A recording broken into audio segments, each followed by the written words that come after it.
Komite Pembagian Keuntungan Berkala bagi para pemegang saham portofolio hijau kembali ditegaskan oleh manajemen emiten dengan kode saham KEEN.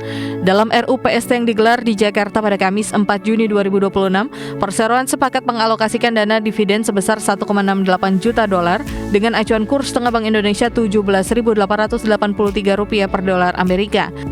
Alokasi tersebut mencerminkan rasio pembayaran dividen sebesar 15,8% dari total laba bersih tahun buku 2025 yang nilainya setara dengan Rp8,22 per saham atau sama dengan besaran dividen tahun lalu. Selain itu, langkah taktis manajemen dalam menjaga perputaran modal kerja juga diwujudkan melalui pembagian sisa surplus keuntungan secara proporsional. Dari total raihan yang ada, pos dana senilai $279.595 akan dicatat sebagai dana cadangan resmi perseroan.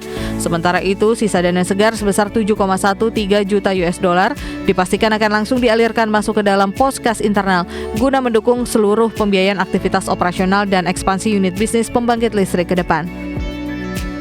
Meskipun realisasi pendapatan usaha mengalami penurunan dari posisi $37,9 juta menjadi $34,3 juta, efisiensi internal perseroan terbukti tetap berjalan solid.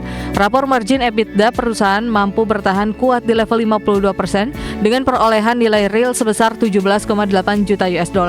Kondisi fundamentalnya tersebut sukses mendorong laba bersih kencana energi tumbuh ekspansif hingga 21% menjadi $9,1 juta dari basis capaian tahun sebelumnya yang tertahan di angka $7,5 juta.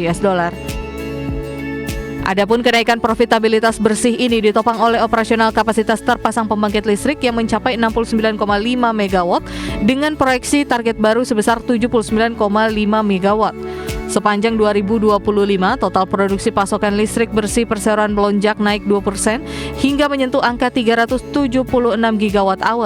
Kontribusi output tertinggi disumbang oleh fasilitas PLTA Air Putih sebesar 137,6 GWh, disusul oleh lini PLTA Pakat, serta dukungan operasional dari PLTM Madong dan PLTM Ordi Hulu.